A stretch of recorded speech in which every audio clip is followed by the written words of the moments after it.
It is Christmas time, great Christmas time here in Ohio, and you know, there's only one guy you want to be joined by at Christmas time. He's the man with the plan, with the bag, the sack, getting ready here in a few short days to travel to all the kids' homes. I'm joined by the most popular guy in the world, Santa Claus. Santa, how are you? Well, just a little bit disappointed. People don't believe in Santa Claus anymore. They think he won't show up. But I'm going to A little disillusioned, Santa? I'm just a little bit disillusioned. I want people to bring their cameras, take a picture of Santa Claus. I want everybody to get into the Christmas spirit, because without Santa Claus, there isn't Christmas. All the kids have been good all year long. I got something for them. I know you're very busy. I can't thank you enough for the time. Thank you very much, Mrs. Carter. It's a pleasure talking to you. Merry Christmas to all, and for this program, to all a good night.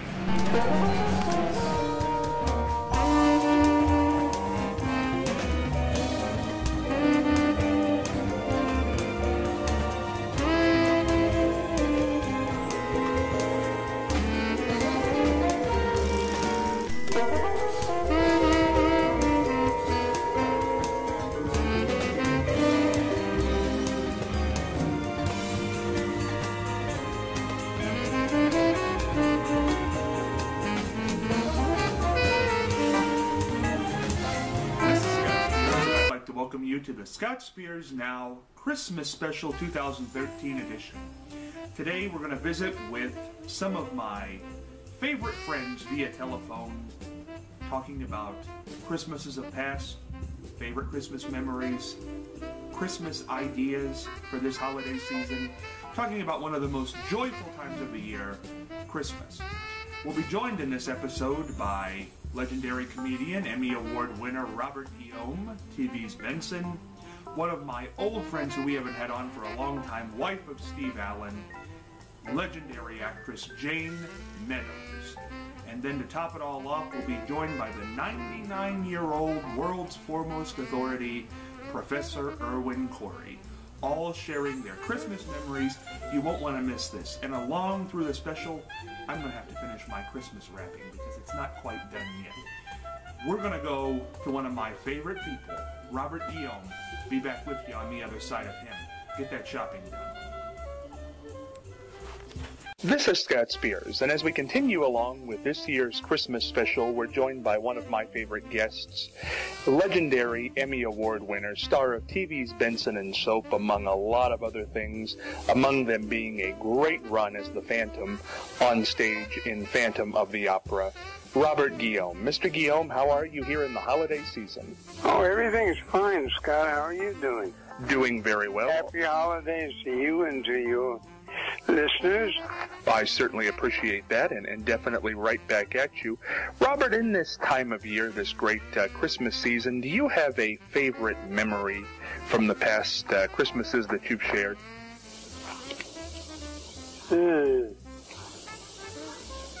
I can't think of one. Maybe I'll think of one as we talk. That sounds good. What about the holiday season to you is different than any other time of the year? Well, time seems to slow down, doesn't it?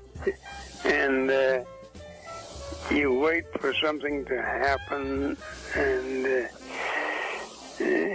we find when we start to consider it, we find that it's more about memories and the relationship you have with your family and friends and things like that. Do you have any special holiday plans this year? No, I've become sort of sidelined, because of the stroke in 1999. And I just sort of take it easy and try to get my exercises in. And exercise two days a week. And I sort of try to keep my head together on what I'm doing and like that. Certainly, as a veteran of show business, is there a favorite holiday movie or holiday television program that you were a part of or that you just like to watch every year? I usually like to either watch somebody like Pavarotti or some other singer. I have a program that I watch here in L.A. on Sunday nights. It's a collection of classical music tapes and clips, and they play them from about 5 in the evening to 12 the next day. And that, I find, that gives me a lot of comfort. This time of year, one of the favorite things certainly is the Christmas music. Do you have a favorite song or Christmas carol? I guess my favorite carol would be Silent Night. And I like Oh Holy Night. I guess I remember Adeste Fideles, Oh Come All Ye Faithful, and like that. When you were a child, what were Christmases like? I don't remember a lot of it because we didn't have a lot of money. My grandmother worked for some wealthy people out in the county. And at that time, the pay wasn't all that remunerative, you know. You didn't make much money. And she was struggling to keep me and my siblings, which were 2 sisters and a brother, and she was struggling to keep us in school and have the tuition to pay for it. And the funny thing is, it was like $2 was at that time so difficult for us to come by. And so that meant for each semester there was $8 that she had to come up with to pay the tuition. And Christmas was rather non-existent in our lives. Do you think children today see Christmas, or just see money in general, differently than possibly you did as a child? Oh, there's no doubt that is so. So many things are different than when I was a child. Do you look back at a certain time of your life, maybe during the holiday season, or just a period, as being the best? Well, certainly when I was riding high and had all my faculties and the money was coming in, I look at that as a kind of nice period. Not so much because I was doing well, but because I didn't have time. I didn't have to waste any time on feeling sorry for myself. What are the days like today, Robert? You just recently had a birthday last month, still going strong. What is 2013 like as we're on the verge of heading into 2014 for you? Well, it's kind of quiet, Scott. I sit around, I do as many crossword puzzles as I can. And there's something to the notion that one has to keep oneself afloat mentally, and you don't get stale, you know. But aside from that, I mean, I'm having so much fun sitting on my duff, doing most of nothing, really. Do acting roles still come across your desk? Yeah, every now and then somebody gets the idea that maybe I can do one thing or another. I suppose I'm in the land of sorry, but we've decided to go in another direction. You know, this is interesting. I don't think we've ever talked about this. At this point, being that you were so visual, and you're definitely in people's lexicon of their mind, does a director or somebody coming up to you about a role, do you still have to audition? No, I at this point I do get outright offers. You know, would he like to do this? I don't get a lot of. I just did a thing with Wanda Sykes. She's one of my favorite comedians. And I guess that'll be seen sometime in February or so. At this point in your career, when you go on a set or prepare to do something like with Wanda, is it still a kick? Does it still kick you? Yeah, you know, I find that people have an enormous amount of regard for what they see as my career. And I feel very happy about that. And lucky in the sense that, you know, not everybody is thought of so highly. Do you think that at this time in your career you would want to, or do you think anybody would even offer you a non-strong character? It seems like you play cops, judges, lawyers, people in charge. Do you think you could do a submissive role, or people would let you do a submissive role?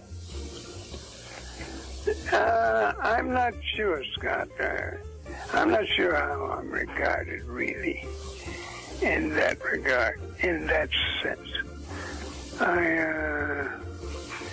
Certainly I would like to do something that is simpler and more down to earth and more man of the street.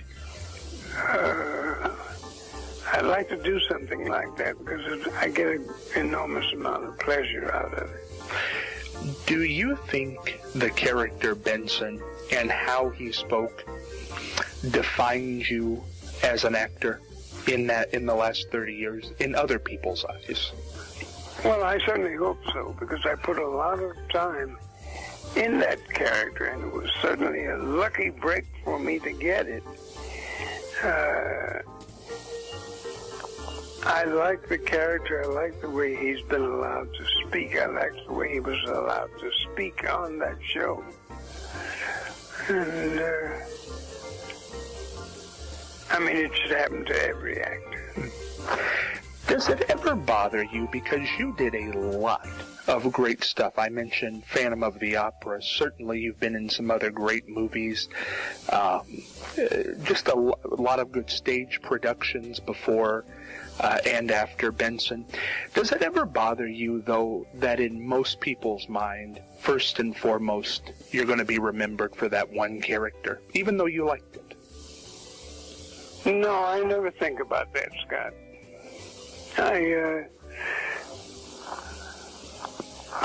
kind of figured that I was a lucky guy, even though I was determined to be in this business. I was lucky to have found a niche in it,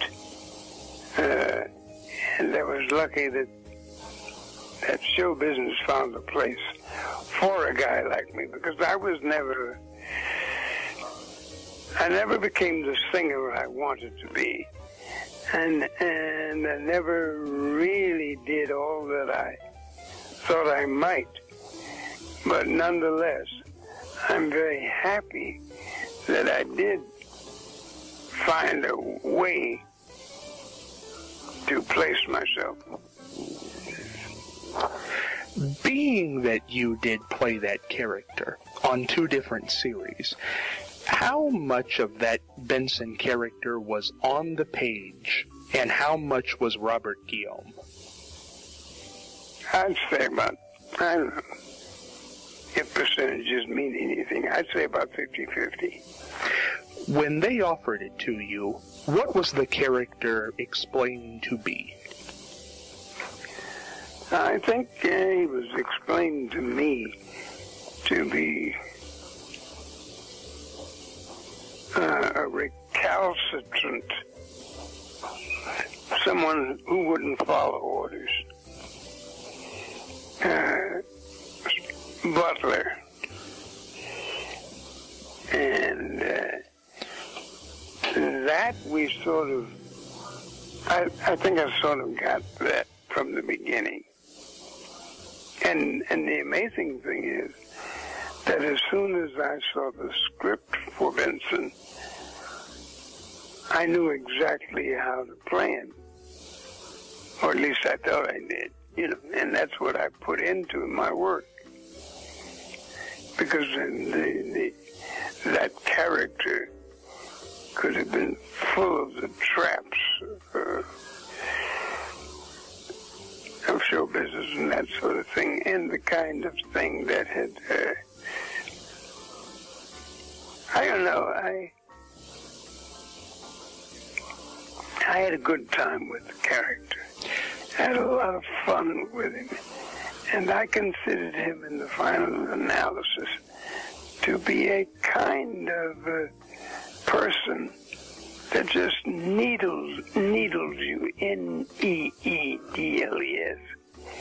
He needles you about your, he kids with you all the time. When you played Benson for the last time after a 10-year run, did you leave the character where you wanted to leave him?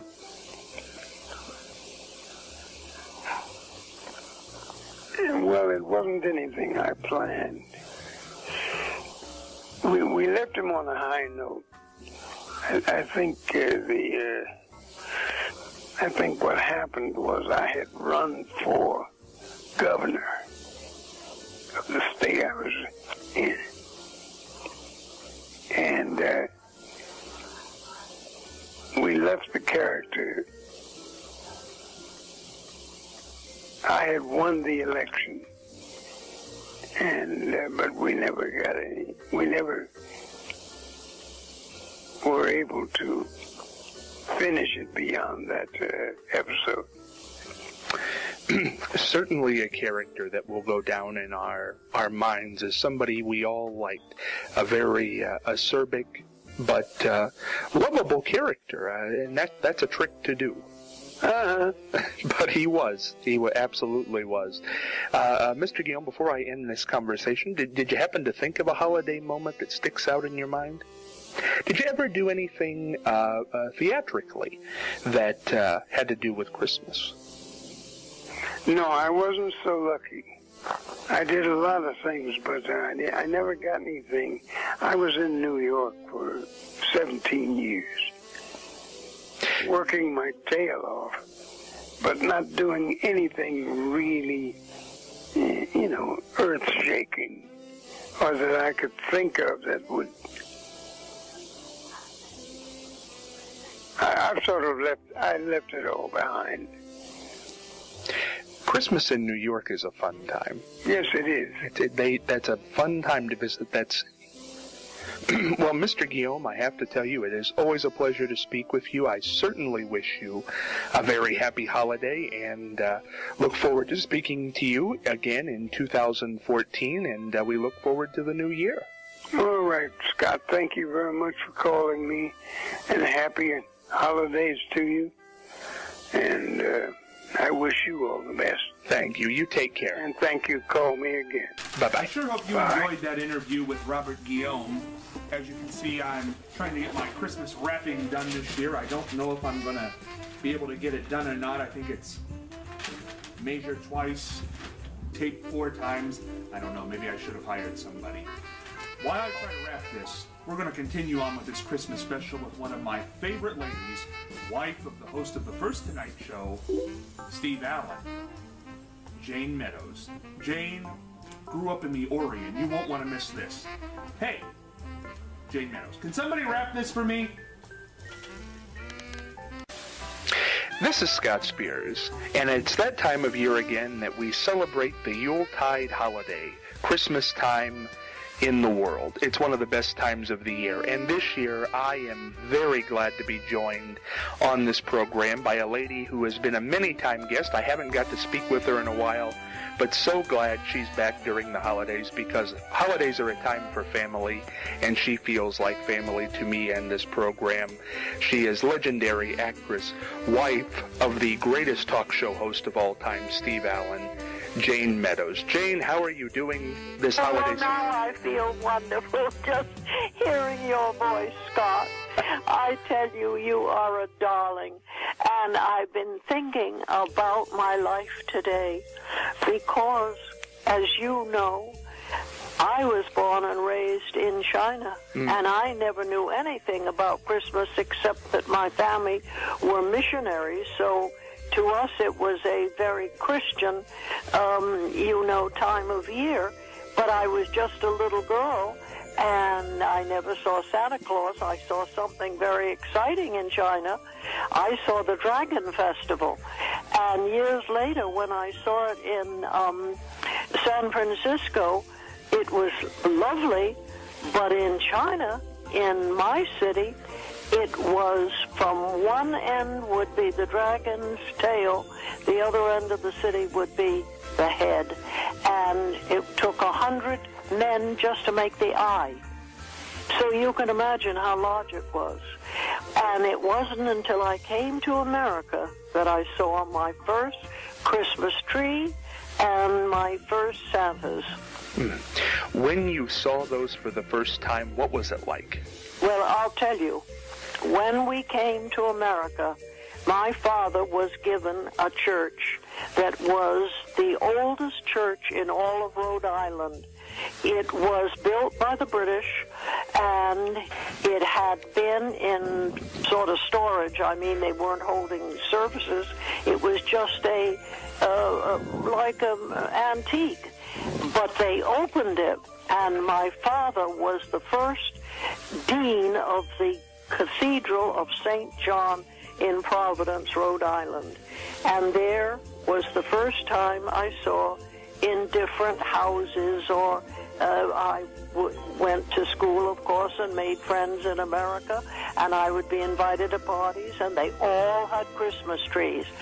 We didn't have a Christmas tree because my mother was tired from 16 years in China, and she was so busy here.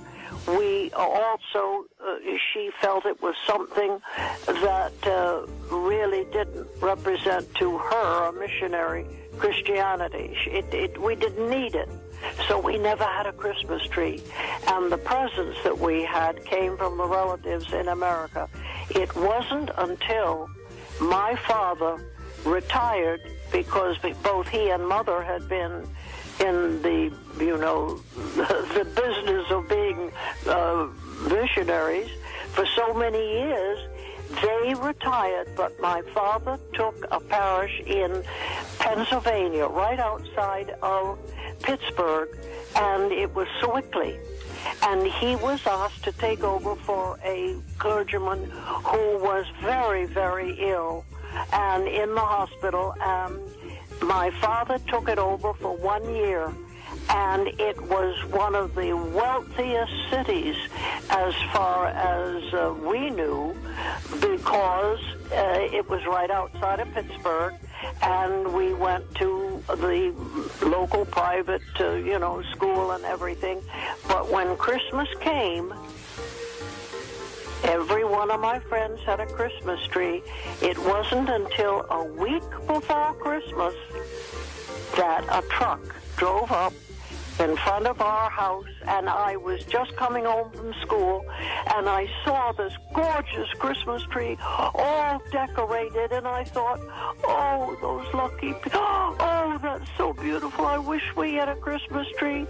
And the driver jumped out of the truck and asked if this was the house of Reverend Dr. Carter. And, of course, Carter is my, birth name. And I almost burst into tears. I ran up the staircase and banged on the front door. And when my mother came, I said, "Look, Mother, this is for us. It's not for anybody else. Please, please, I'll help you carry it into the house." And I helped my mother. I don't know how I did it. My brother, fortunately, my brothers were home and helped us. Do you know that to this day I get crying almost with tears of joy thinking about that Christmas tree, that first Christmas tree we had not. And then, of course, when the clergyman got well, we went to New England, where my father was given what he asked for, which was a small town, a town of very wealthy people who all retired, and everybody had a Christmas tree. So my older brother decided it was time we had one, and he got a very small one, but it was the second Christmas tree. You have no idea what it means to a child when everybody that you know has a Christmas tree, because it does say Christmas. The tree is part of Christmas. Now, I know my mother being so old-fashioned and so very religious, to her it wasn't necessary. But when all your school friends have a tree, and it just is something that's so happy. Absolutely, and this time of year is so great. And one of the things that's great about it is the music. Jane, do you have a favorite Christmas carol? Oh, all of them, every single one. Yes, because we went to every single school I went to in America. We had never gone to school in China. It wasn't until America. And in America, every school I went to was a church school, and we were given scholarships because of my parents. And I don't think there's a real famous Christmas carol that I don't know by heart. Also, I watch now that I have, not been well, as you know, Scott. I just watch the television all the time. I don't know. You name any one, and I'll tell you if I know it or not. I just know them all. They're so great. My favorite one is the one that Mel Torme came up with, the Christmas song, Chestnuts Roasting on an Open Fire. Open Fire, of course. Beautiful song. Of course. Beautiful. And all of the songs, practically, I have sung on one show or another. Yeah. I've done so many of the shows around Christmas time. And, of course, when I was on, my very first television show I was on every week for 7 years, it was the very first week, almost, the television itself was born. It was called I've Got a Secret, and What's My Line had been produced by the same producers, but What's My Line, the people were getting a little old, and they wanted to have a younger group. And I had just gone back from Hollywood to New York, wanting to get back on the stage, and Bill Dozier saw me in the restaurant with Audrey. We were just having dinner, the two of us, and he came over to the table and said, "Good heavens, Jane, what are you doing back in New York?" And I said, I want to get back on the stage, because I had done 8 Broadway shows. And he said, "Well, you're not going to." He said, "Call me tomorrow. I have a perfect part for you in a show."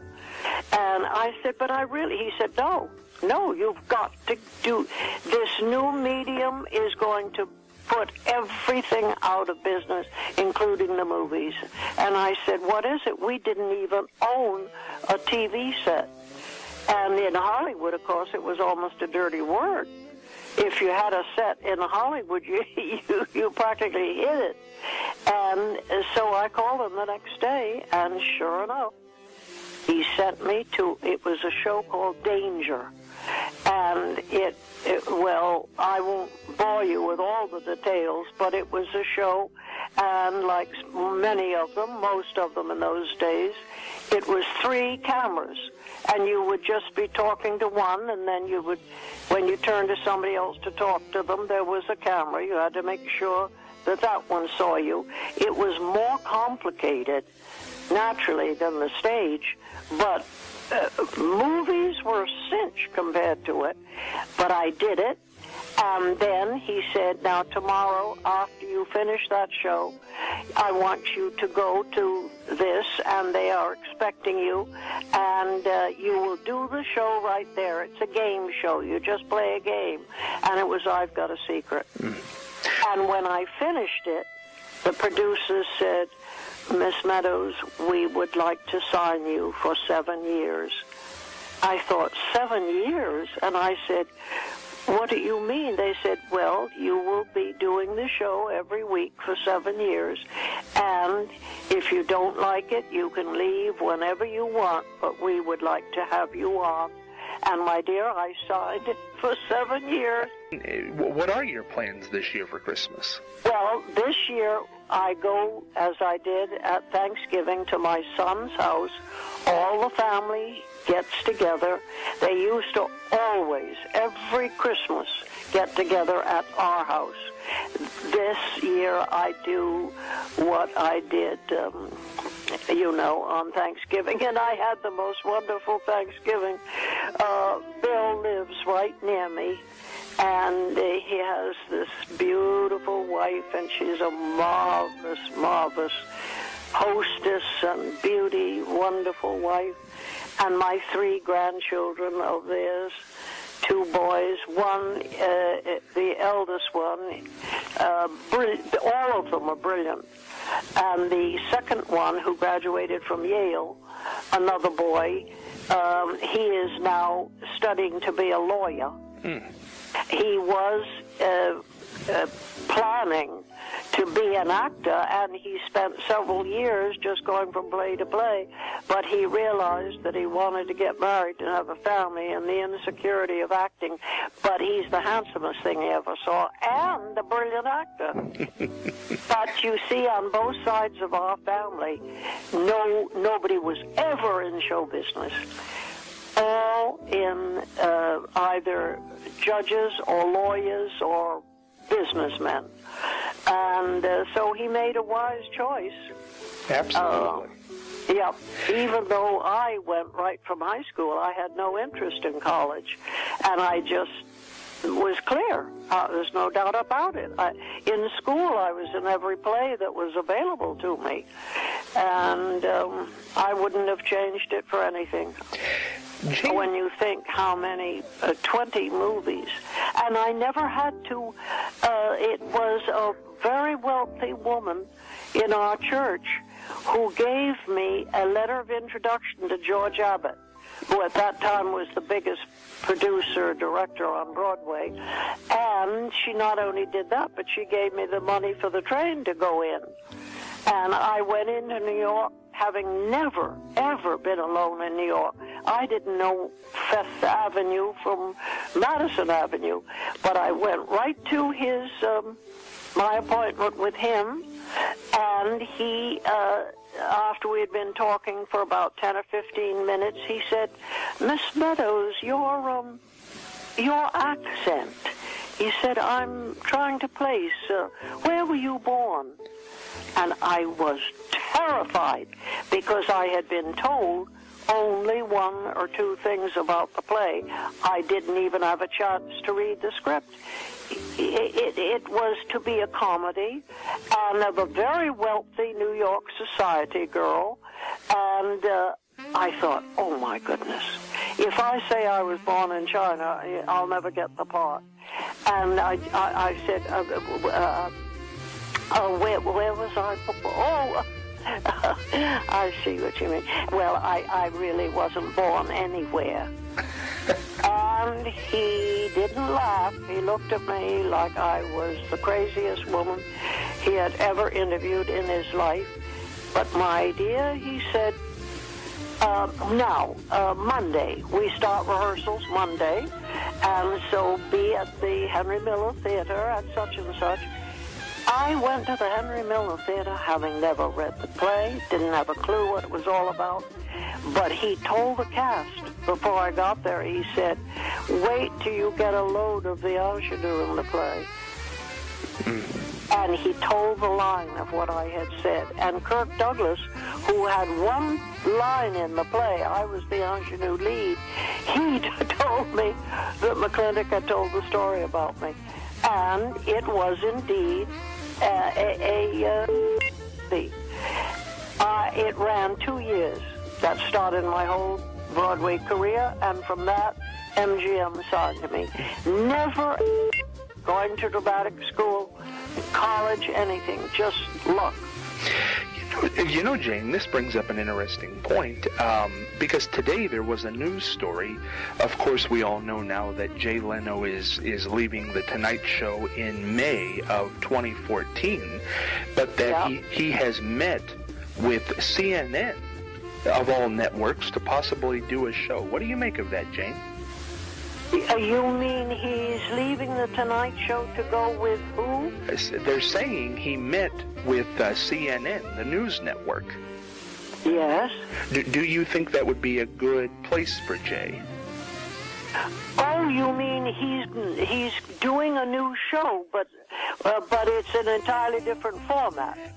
That's what they're saying, because most people feel that NBC is kind of pushing him out to get Jimmy Fallon in there in 2014, and Jay might go over to CNN. Well, I would only be happy with whatever Jay Leno does, because he has been so dear to me. Kind, darling man, and his wife is a friend of mine, and he has kept that show going for, I think it's 30 years. Long time. He never forgets me on my birthday. And a beautiful gift always arrives from Jay Leno for me on my birthday.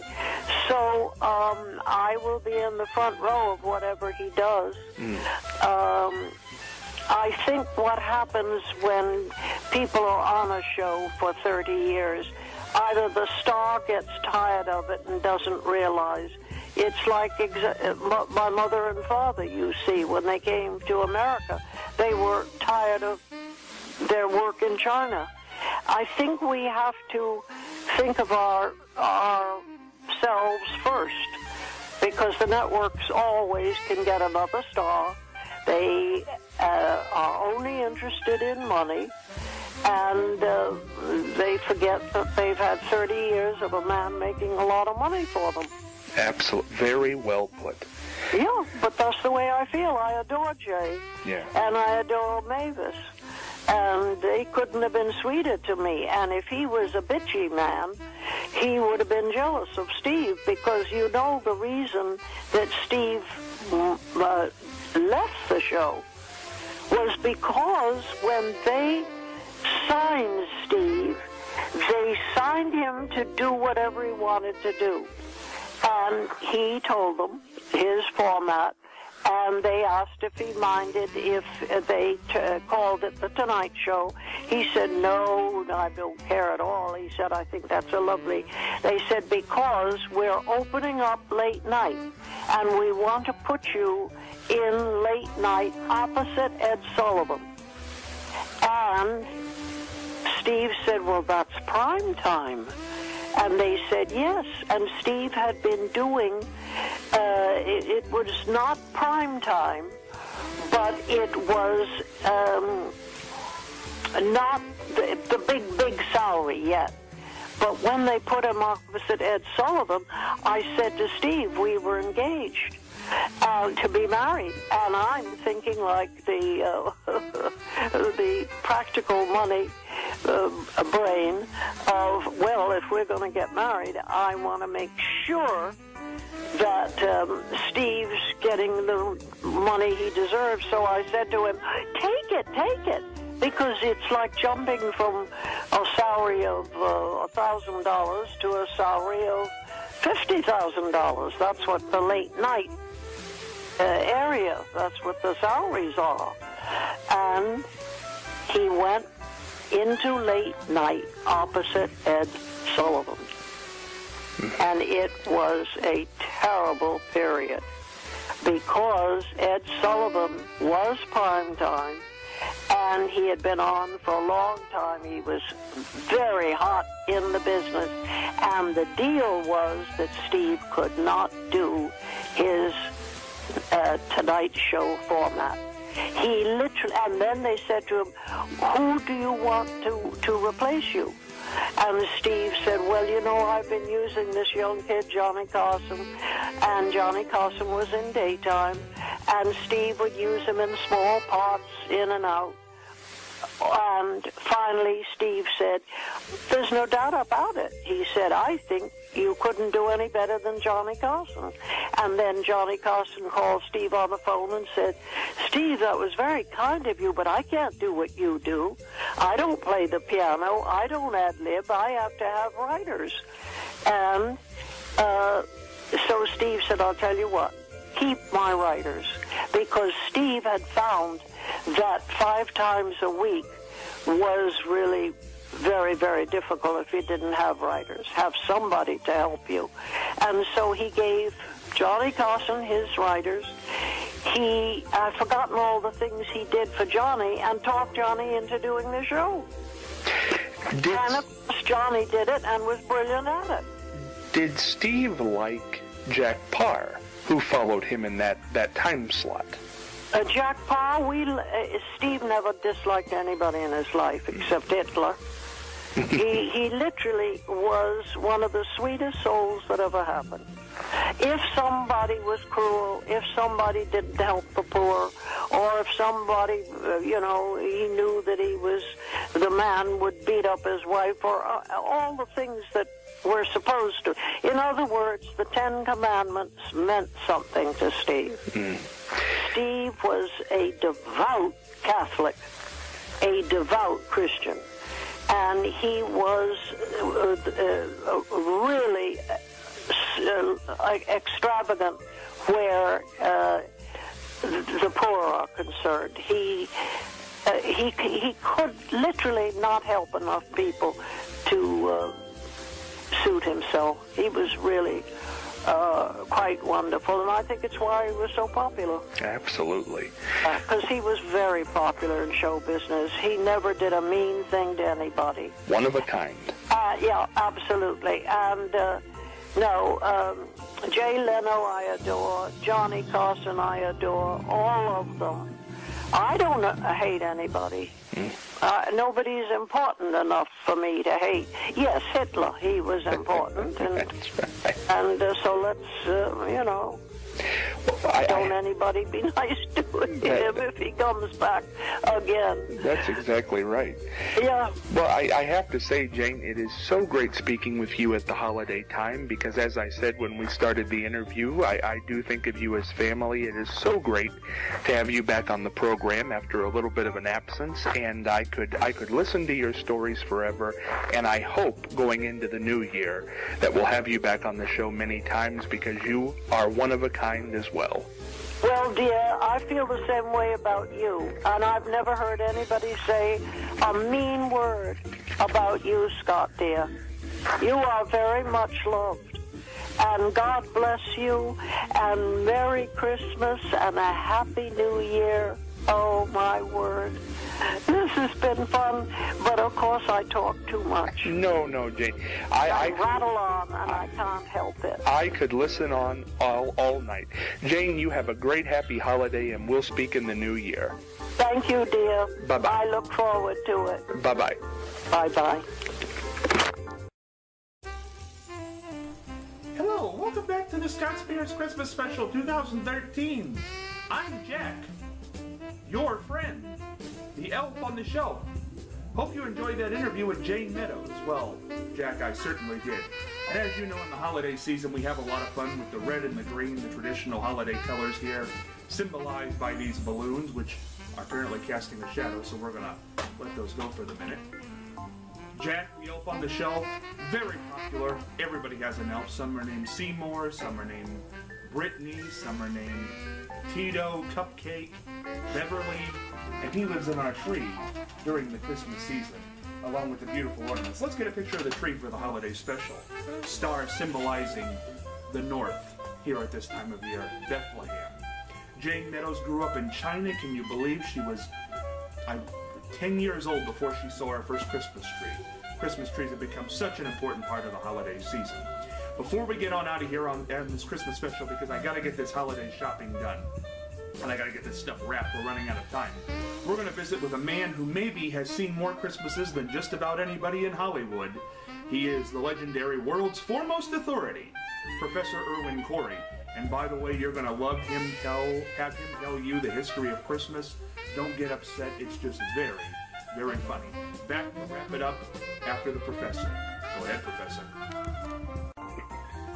This is Scott Spears, and again we celebrate that time of year which is special to so many people all over the world. It is Christmas time.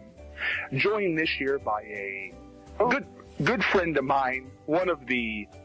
Hello, I know, he's coming in already. He is the world's foremost authority, been on this program several times, celebrating his 99th birthday this year. The Professor Irwin Corey. 99th Christmas, Professor, how are you? Hello. Yes, Professor, how are you? Hello. Professor, happy holidays to you. Well, thank you. Well, I tell you, it's great to have you on this time of year, but I do want to ask you, how is it on your 99th Christmas? Oh, my 99th Christmas. I'm in bed. But anyway, I think it's a wonderful time. I think there should be Christmas every day in the year, because Christmas is supposed to be something wonderful, peaceful, joyous, and to commemorate the awakening of people to the fact that war is hell, and peace is the only thing. You know, years ago, during the days of barbarism, they were saying, give feudalism a chance. We say today, give peace a chance.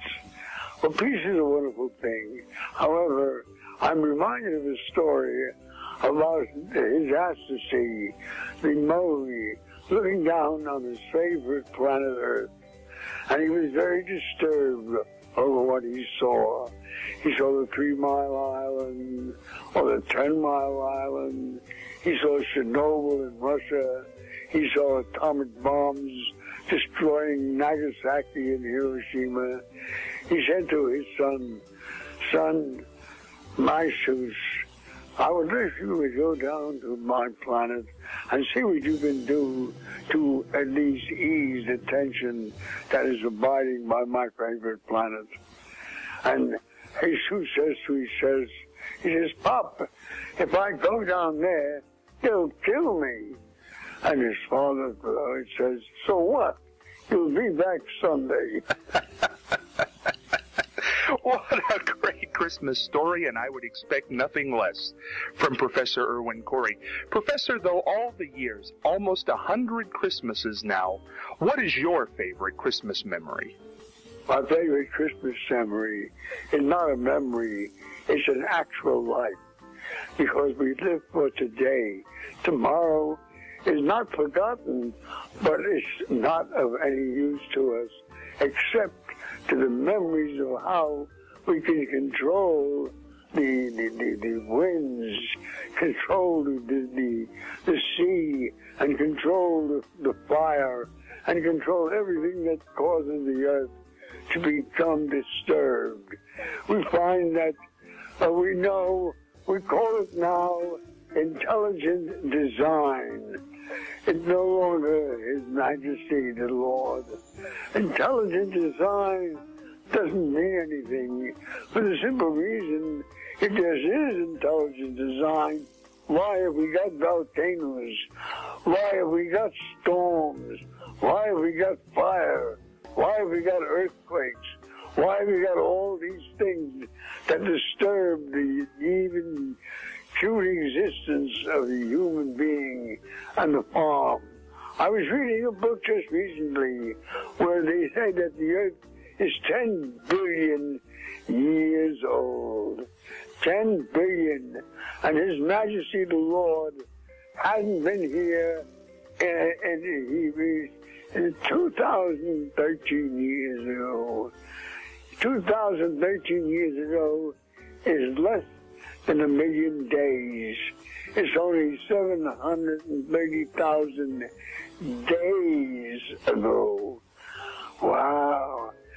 And the earth is 10, 20, 30 billion years old.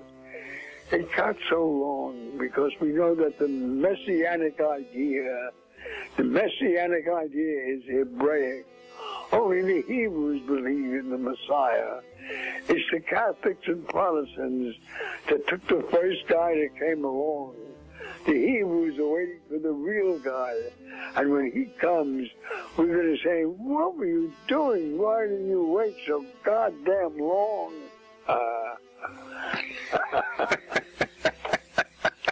Professor, do you have any big holiday plans coming up? Well, no plans. I'm just resting in my bed. I seem to be house arrest. I haven't been out of the house in the last 2 years. Is that right? Yeah. But are you okay at this age? Are you having? I'm surviving. I think I'll live to be 100. I certainly hope so, and I hope you'll come back on this program, and I hope you have a Merry Christmas. Because you've still... Where is this program? In Akron, Ohio? It's in Columbus, Ohio. Oh, because I have a cousin who's a professor at the University of Akron. Is that right? Yeah. Well, the teacher. Professor, do you miss performing? Yes, I do, but I perform once in a while. I bet that's true. And you will make 100, and you will come back on this show on your 100th birthday? Oh, sure. I hope. I had a dream. I dreamt I was 137 years old. I said to one guy, how would you like to live to be 200 years old? He says, that's too long. I says, well, how about 1 million days? Would you like to live 1 million days? He says, days? 1 million days? Yeah, that's all right. And you know what 1 million days is? 1 million days is 2,000. 750 years. 1 million days. I have to ask you this, Professor. Your mind is still so sharp at 99 years old. May we all be so lucky. How do you keep that mind going strong? Do you still think of these things as you watch television in your home? Yes, I'm always thinking. I'm thinking of how we can do something. Everybody, there are some people that say the earth is going to die in about another year and a half.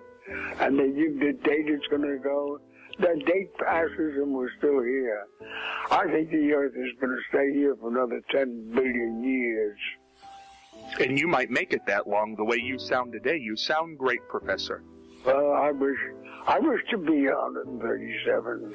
Did you have a... Like the Chinese, years ago, the average age was 140, 130, because they were on opium.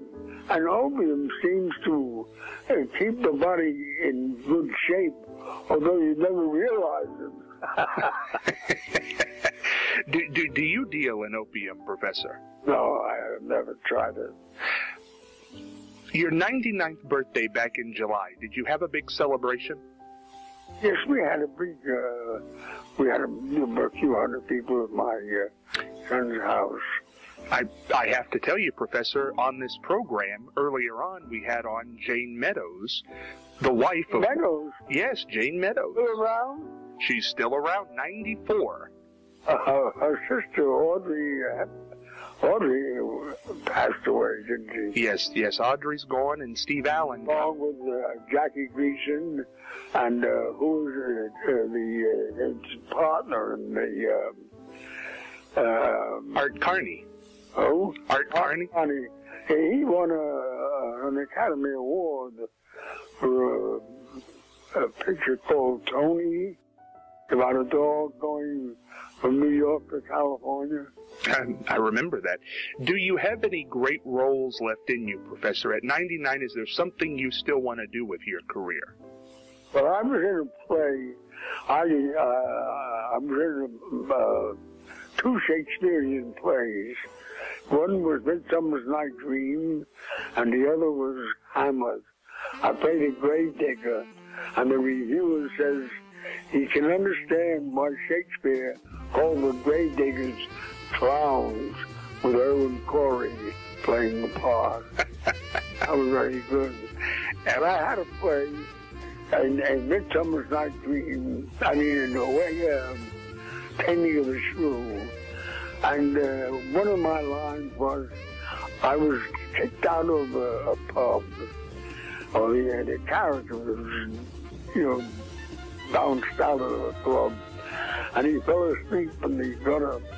And the players coming from their performance saw this bum, and they said, we'll play a trick on him. We'll make believe that he's a lord, and we'll give him clothes and jewelry and a wife and everything. And when he wakes up, he looks, and they call him. He said, my God, he was a tinker. A tinker is the lowest ring on a labor ladder, a tinker. So he gets up and he says, my God, I am a lord. I'm not a tinker like Christopher Sly. So one night I did a song, I said, my God, I am a lord. I'm not a stinker like Christopher Sly. And Barry Cadwell says, that's very funny, but it's not Shakespeare. Well, Professor, I want to wish you the very merriest of Christmases. And do you have a New Year's resolution? Yeah, I was in a place called Sly Fox, 2004. And I was the highest paid actor in the show, with Richard Dreyfuss. And I was the highest paid actor by the word. I had about 9 to 11 words in this play. And all the reviewers said that I stopped the show with those 5 lines. I can believe that. Professor, you have a happy holiday, and I hope to speak with you soon. Well, thanks a lot, and a Merry Christmas, and a happy future for you and all your relatives and for the whole world. Thank you, Professor. Okay. Bye-bye. Scott Spears back with you here on the Christmas Special 2013. We are having a wonderful time in the holiday season. Christmas cookies, Christmas tree, Christmas wrapping. One of my favorite parts of the holiday season are the Christmas ornaments. Can you get a good shot of that? I have the Christmas ornaments. I'm getting ready to put the finishing touches on the tree and the house as we get ready for the big holiday party on Christmas Eve. I know you're going to be having those holiday parties before Santa Claus comes down your chimney very soon. We want to thank the Professor Erwin Corey, we want to thank Jane Meadows, and we want to thank Robert Dion for being a part of this year's Christmas special on Scott Spears Now. I want to wish you all out there the most wonderful Christmas holiday and the most happy new year. I've got to get my wrapping done. I have not succeeded yet. I don't know where those bows are. I lost them. I don't know what's happened. But the bows are out there somewhere, and you can guarantee I'm going to find the Christmas bows and finish wrapping all those gifts. And I'm going to get gifts, and I'm going to give gifts on this holiday season. What was that? I got it on what's on my face? There's nothing on my face. Don't try to screw me up. Listen, it's Christmas. Be nice. I'll find new bows. Don't you worry about it. But for now, I got to get out of here because I do have to get those presents wrapped. You have a wonderful, happy holiday season.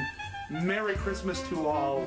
And for this year's Scott Spears Now Christmas special, to all, a good night. Where's those bows? They're over there somewhere, aren't they? They got